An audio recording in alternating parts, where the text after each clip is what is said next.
사도행전 8장, 신약성경 사도행전 8장 5절에서 8절까지 말씀 우리 같이 한번 읽고 은혜 받도록 하겠습니다. 사도행전 8장 5절에서 8절 말씀이 되겠습니다.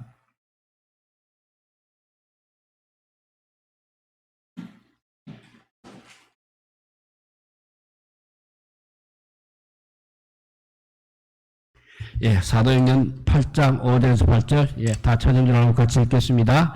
빌립이 사마리아 성에 내려가 그리스도를 백성에게 전파하니 무리가 빌립의 말도 듣고 행하는 표적도 보고 한 마음으로 그가 하는 말을 따르더라. 많은 사람에게 붙었던 더러운 귀신들이 크게 소리를 지르며 나가고 또 많은 중풍병자와 못 걷는 사람이 나으니 그 성에 기쁨이 있더라. 아멘. 우리가 잘 아다시피 사도행전은 교회의 탄생과 더불어서 그 교회를 통하여서 어떻게 선교의 역사가 진행되었는지를 보여주고 있는 책이 되겠습니다. 사도행전에서 살펴볼 수 있는 초대교회의 몇 가지 특징부터 먼저 한번 잠깐 살펴보도록 하겠습니다. 첫째, 사도행전 교회의 특징은 급성장한 교회였습니다. 급성장한 교회였습니다. 처음에는 약 120여 명의 제자들이 모여서 기도하던 그런 공동체였습니다. 그런데 오순절 성령 강림 사건 후에 그 제자들은 담대히 복음을 전했습니다. 그래서 교회가 탄생했습니다. 이후 이어지는 내용을 보게 되면 베드로의 설교를 듣고 3,000명이 세례를 받아서 교회의 일원이 되었다는 것을 우리가 알고 있습니다. 그뿐 아닙니다. 사도행전 2장 47절을 보면 주께서 구원받은 사람을 날마다 더하게 하시니라고 말씀하고 있습니다. 그러니까 매일매일 믿는 사람들이 더해져 갔다는 사실입니다. 더 나아가서 사도행전 4장 4절에 가게 되면 말씀 들은 사람 중에 믿는 자가 많으니 남자의 수가 약 5천이나 되었더라고 기록이 되어 있습니다.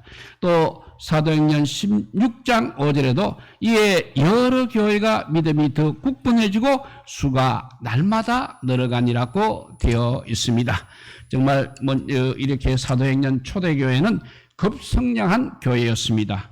두 번째 사도행전 교회의 특징은 기도가 풍성했다는 사실입니다. 기도가 풍성했습니다. 사도행전 안에만 기도라는 단어가 무려 27번 등장하고 있습니다. 사도행전의 역사는 기도로 시작하여 기도로 진행되었다는 것을 알 수 있습니다.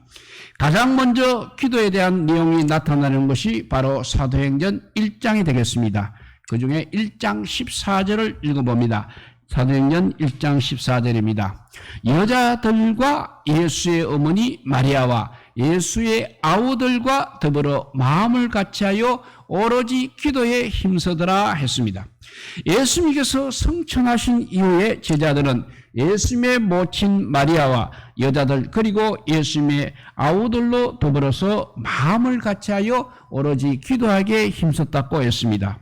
그리고 사도행전 2장 42절에 보면 그들이 사도의 가르침을 받아 서로 교제하고 떡을 떼며 오로지 기도하기를 힘쓰니라 했습니다. 초대교회는 이렇게 서로 교제하며 기도하는데 온 힘을 다 쏟아 부었습니다. 기도에 몰입했습니다. 그 후로도 기도에 관한 내용이 계속해서 사도행전은 나오고 있습니다. 교회가 있는 곳, 곧 성령의 역사가 있는 곳에는 언제나 기도가 선행되었다는 것을 알 수 있는 것입니다. 최초로 이방인에게 복음이 전해질 때도 안디옥 교회가 최초의 선교사를 파송할 때도 초대교회는 먼저 기도를 앞세웠습니다. 이렇게 초대교회는 급성장한 교회인가 하면 또 기도에 힘썼던 기도가 풍성했던 교회였습니다. 그런가 하면 또 세 번째 초대교회는 핍박과 박해를 심하게 받았다는 특징도 가지고 있습니다. 사도행전 4장 1절에서 3절입니다. 사도들이 백성에게 말할 때 제사장들과 성전 맡은 자와 사두개인들이 이르러 예수 안에 죽은 자의 부활이 있다고 백성들을 가르치고 전함을 시다하여 그들을 잡음에 날이 이미 저물었으므로 이튿날까지 가두었으나 했습니다. 이렇게 예수 믿는 사람들은 미움을 받고 멸시를 당했습니다. 심지어 이렇게 옥에 갇히기도 했다는 것입니다. 그리고 공회에 나가서 또 신문을 받기도 했습니다. 그리고 고소를 당해서 법정에 끌려가서 고문을 당하기도 했습니다. 그 모든 것이 다 복음을 전하는 까닭이었습니다. 초대교회는 이렇게 복음으로 말미암아 핍박과 박해를 견뎌내야 했다는 것입니다. 그런 중 일어난 가장 큰 사건이 바로 스데반의 순교였습니다. 사도행전 7장 이제 59절에서 8장 1절에 그 말씀이 기록되어 있습니다. 읽어보면 그들이 돌로 스데반을 치니 스데반이 부르짖어 이르되 주 예수여 내 영혼을 받으시옵소서 하고 무릎을 꿇고 크게 불러 이르되 주여 이 죄를 그들에게 돌리지 마옵소서 이 말을 하고 자니라. 그리고 8장 1절에 가면 사울은 그가 죽임당함을 마땅히 여기더라. 그날에 예루살렘에 있는 교회에 큰 박해가 있어 사도회는 다 유다와 사마리아 모든 땅으로 흩어지니라 했습니다. 스데반의 순교 이후 예루살렘에 이렇게 큰 핍박이 일어났습니다.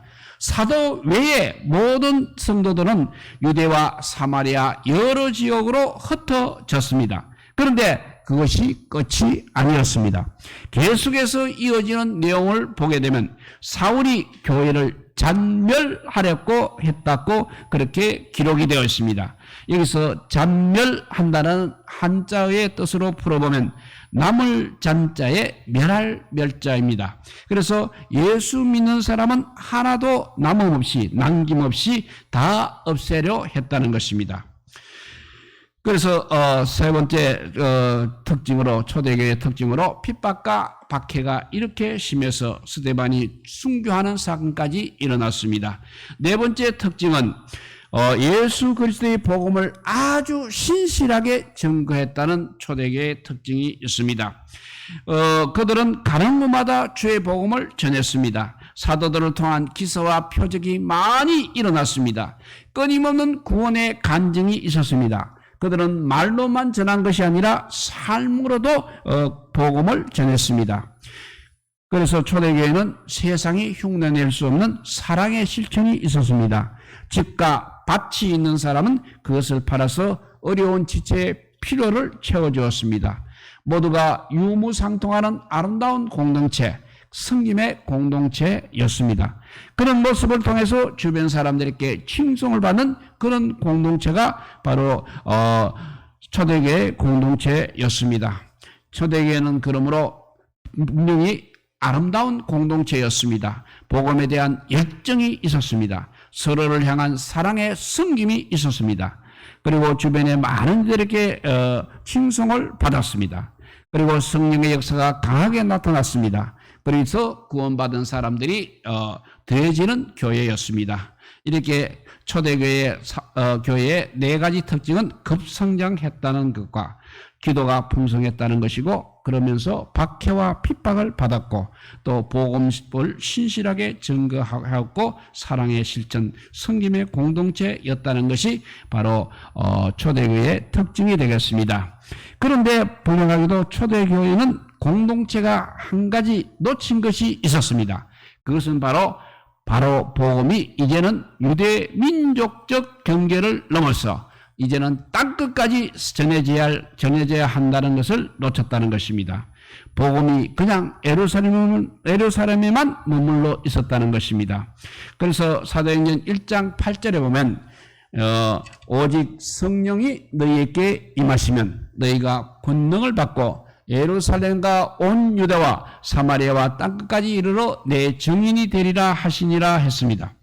초대교회는 그때까지 계속 예루살렘에 머물러 있었습니다. 그것은 바로 예루살렘에 머물러 있다는 것은 우리 주님께서 원하시는 바가 아니었습니다. 초대교회를 향한 우리 주님의 뜻은 이제 아까 읽은 사도행전 1장 8절처럼 모든 족속에게 다니면서 복음을 전파하는 것이었습니다. 초대교회가 바로 이 모든 족속에게 다니며 복음을 전파하는 것을 놓치고 있었다는 것입니다. 복음이 이렇게 예루살렘 한 곳에만 머물러 있다면 그것은 매우 잘못된 것입니다. 복음이 그냥 나 자신에게만 머물러 있고 나를 통해서 복음이 다른 사람에게 흘러가지 않으면 항상 문제가 있는 것입니다. 복음이 교회 안에서만 외쳐지는 메아리가 되어서는 메아리로 남아서는 안 된다는 것입니다. 주변에 예수 그리스도를 알지 못하는 가족과 이웃과 동료들에게 복음은 계속 흘러가야 하는 것입니다. 한때 영국의 복음이 굉장히 호황했습니다. 교회가 많이 세워졌습니다. 그런데 영국 교회는 복음을 흘러보내지 않고 자신들에게만 가두어 두었습니다. 그때 청교도를 향한 박해가 일어나게 되었습니다. 그래서 청교도 5명이 메이 플라워를 타고 신도를 가서 정착을 하게 됩니다. 그곳에서 미국이라는 위대한 기독교 국가가 탄생하게 되는 것입니다. 나가지 않으면 이렇게 하나님께서 흩으시는 것입니다. 초대교회도 박해를 만나면서 그때부터 흩어지기 시작했습니다. 초대교회가 만난 그 박해는 땅끝을 향하여 복음이 전파되게 하시기 위한 우리 하나님의 섭리였던 것입니다. 초대교회 성도들은 유대와 사마리아와 여러 지역으로 흩어지게 되었습니다. 이동한 곳에서 복음을 전했습니다. 그 중에 박해를 피해 흩어진 사람 가운데 빌립도 있었습니다. 빌립은 초대교회의 최초의 7집사 가운데 한 사람이었습니다. 빌립은 박해를 피하여 사마리아로 갔습니다. 예수님께서 성청하시기 전 복음이 이제 예루살렘을 넘어 온 유대와 사마리아와 땅끝까지 전파될 것이라고 하셨습니다. 그것이 실현되고 있는 모습을 우리는 지금 볼 수 있는 것입니다. 사도행전 8장 5절에 보면 빌립이 사마리아 성에 내려가 그리스도를 백성에게 전파하니라고 했습니다. 그러면 사마리아는 어떤 곳입니까? 사마리아는 바로 북방 이스라엘의 수도입니다. 남방 유다의 수도는 예루살렘입니다. 원래 하나였던 민족이 이렇게 둘로 나누어진 것입니다. 둘로 나누어지기 전에는 통일왕조로 한 민족을 이루고 살았습니다. 그런데 솔로몬 이후로 북방에는 솔로몬의 신하되는 여로보암이 사마리아를 수도로 정해서 이스라엘을 세웠습니다. 그리고 남방에는 솔로몬의 아들 르호보암이 예루살렘의 수도를 정하여 유다를 세우게 된 것입니다. 북방 이스라엘은 세워진 지 210년 만인 주전 722년에 아수르의 침공을 받아서 멸망하게 됩니다. 그때 사마리아 사람들은 아수르 사람들과 혼인을 하여 혼혈 민족이 되었습니다. 그때부터 전통적인 유대인들은 사마리아인을 유대인으로 여기지 않았습니다. 그리고 사마리아 땅을 밟는 것도 유대인들은 수치스럽게 여겨서 그쪽 길로 다니지도 않았습니다. 어쩌면 빌립이 생각할 때 그런 사마리아가 가장 안전한 곳이라고 생각되었을지도 모르겠습니다. 유대인들이 발기 닿지 않는 곳이기 때문에 핍박을 피할 수 있을 것이라고 그렇게 생각했을지도 모르겠습니다. 그런데 중요한 것은 빌립은 그곳에서 복음을 전했다는 사실입니다. 복음이 전해지는 것에 성령의 역사가 나타났다는 것입니다. 사도행전 8장 6절에서 8절을 읽어봅니다. 무리가 이제 빌립의 말도 듣고 행하는 표적도 보고 한마음으로 그가 하는 말을 따르더라. 많은 사람에게 붙었던 더러운 귀신들이 크게 소리를 지르며 나가고 또 많은 중풍병자와 몸 끊는 사람이 나으니 그 성에 큰 기쁨이 있더라 했습니다. 성령께서는 복음을 전하는 빌립과 이렇게 함께 하셨습니다. 복음의 흥황한 역사가 빌립을 통해서 일어났습니다. 사마리아 성에 이전에 경험해 보지 못한 큰 기쁨이 임했습니다. 복음을 전하는 사람은 항상 성령과 함께 하시는 것입니다. 성령께서 역사하실 때 세상에 알지 못하는 위대한 일들을 감당할 수 있는 것입니다. 빌립에게도 분명히 이 사마리아인들을 향한 어떤 편견이 있었을 것은 분명합니다. 그래서 다가가서 복음을 전하는 것이 그냥 쉽지는 않았을 것입니다. 어쩌면 서로를 불편해 할 수도 있었을 것입니다. 그러나 빌립은 복음을 담대히 전하였습니다. 성령께서는 그러한 빌립을 통해서 크게 역사를 이루어 주신 것입니다. 성령은 오늘날에도 복음을 전하는 자들과 함께 하십니다. 그리고 복음을 전할 때 놀라운 일을 행하십니다. 성령의 사람이 있는 곳에는 구원의 역사가 더해지는 것입니다. 그래서 성령의 사람으로 말미암아 하늘의 기쁨이 임하게 되는 것입니다. 죄와 사망으로 죽었던 사람들이 복음을 듣고 구원을 받아 하나님의 자녀가 되는 것 외에 더 큰 기쁨이 세상에 또 무엇이 있겠습니까? 오늘날 우리나라만 해도 수천 개의 교회가 있습니다. 매주일 예배를 드리기 위해서 모이는 사람들 수만 해도 수천만 명이 이르는 것입니다. 그런데 과연 우리가 있는 그곳에 큰 기쁨이 임하고 있는지는 의문입니다.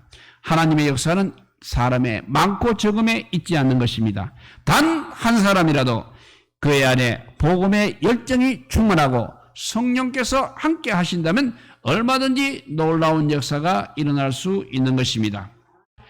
빌립은 초대교회 최초의 7 집사 중에 한 사람이었습니다. 빌립이 집사로 뽑혔다는 것은 집사의 조건에 해당되는 성령과 지혜가 충만한 사람이었다는 것을 보여주고 있는 것입니다. 또한 사람들에게 인정받고 칭찬을 듣는 사람이었다는 것을 알 수 있는 것입니다.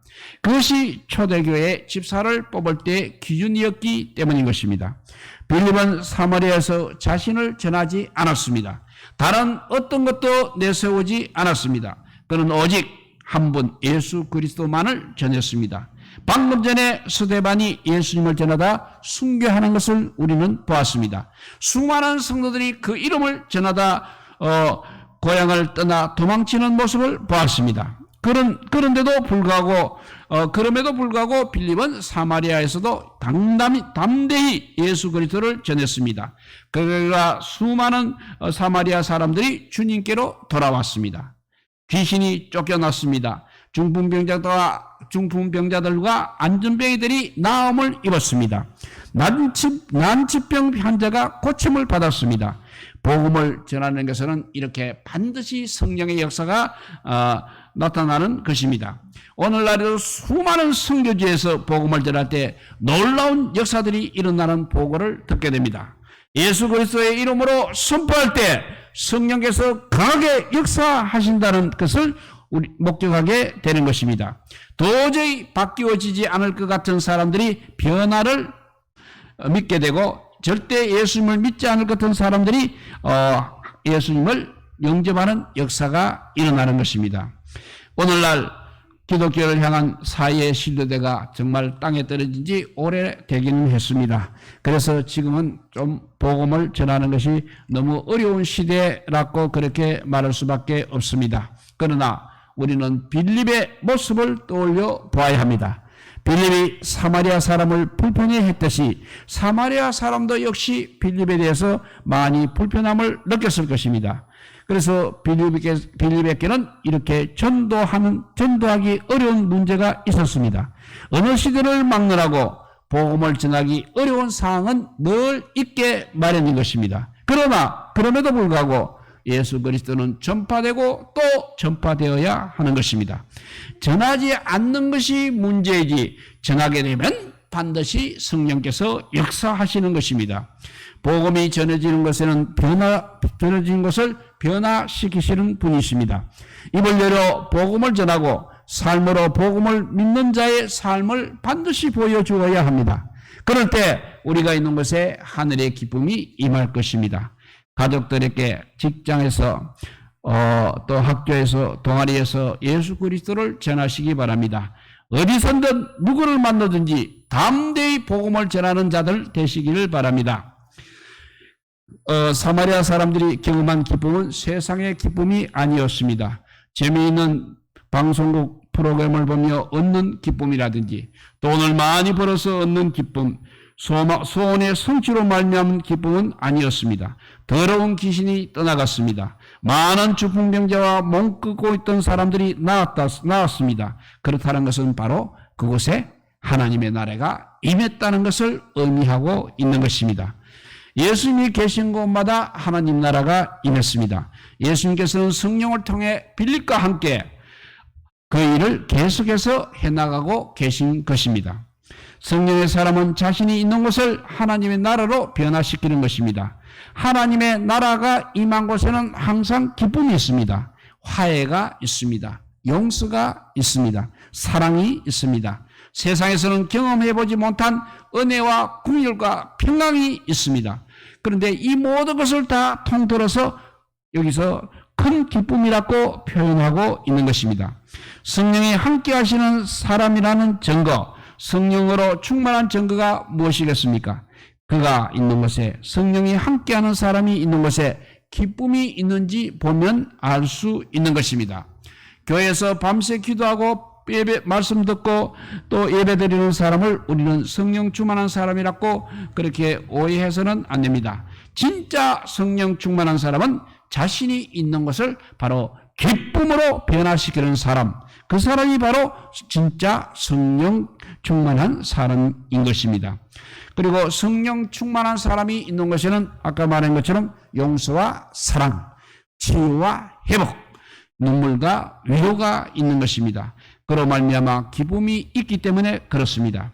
우리 자신이 속한 공동체에 과연 그런 기쁨이 있는지 한번 돌아봐야 할 것입니다. 매일의 삶에 성령의 충만함을 받아서 가정을 기쁨으로 변화시키고 또 소그룹을 변화시키고 더 나아가 직장과 사회와 나라까지도 변화시킬 수 있는 성령의 사람들이 되시기를 바랍니다. 그런데 사마리아 성에는 시몬이라는 마술사가 있었습니다. 그는 마술로 그 성 사람들을 놀랍게 했던 사람이었습니다. 사도행전 8장 9절에서 11절을 읽어보면 시몬이라는 사람의 기록이 나오고 있습니다. 그 성에 시몬이라는 사람이 전부터 있어 마술을 행하여 사마리아 백성들을 놀라게 하며 자칭 큰 자라 하니 낮은 사람부터 높은 사람까지 다 따르며 이르되 이 사람은 크다 일컫는 하나님의 능력이라 하더라. 오랫동안 그 마술에 놀랐으므로 그들이 따르더니라고 하고 있습니다. 높은 자나 낮은 자나 모두 시몬을 따랐다는 것입니다. 성경은 사람들이 오랫동안 시몬이 보여주는 말씀에 놀랐습니다. 그러므로 시몬을 따랐다고 말씀하고 있는 것입니다. 결국은 거짓에 속아 살았다는 말씀이 되겠습니다. 무엇인가 압도적인 어떤 기운에 눌리고 보이는 것이 현혹되어 살아온 것입니다. 그런데 그것에 어떤 일이 일어났습니까? 사도행전 8장 12절 말씀입니다. 빌립이 하나님 나라와 및 예수 그리스도의 이름에 관하여 전도함을 그들이 믿고 남녀가 다 세례를 받으니라고 했습니다. 빌립이 하나님 나라 및 예수 그리스도의 이름을 전할 때, 즉 참된 복음을 전하자 거짓의 정체가 드러났습니다. 사람들이 진리가 무엇인지를 알게 되었다는 것입니다. 오늘 우리가 살고 있는 세상은 어떻습니까? 빌립의 시대나 지금이나 별반 다를 것이 없습니다. 현대인들은 그때보다 훨씬 더 많이 배우고 더 똑똑해졌습니다. 과학과 문명은 그때와 비교할 수 없을 정도로 발전했습니다. 그러나 진리가 무엇인지, 어떻게 살아야 하는지 제대로 알고 있는 사람은 별로 없다는 것입니다. 여전히 돈과 명예와 권세에 현혹되어 살아가고 있는 것입니다. 무엇이 진리인지 알지 못합니다. 그냥 악한 세상의 문화를 따라 살아가고 있습니다. 여기저기 용하다는 무당들을 찾아다니는 사람들이 오히려 더 많아졌습니다. 학생들은 아이돌 그룹을 신처럼 숭배하며 살아가고 있습니다. 모두 이런 것이 다 시몬의 마술에 속아 살고 있는 것입니다.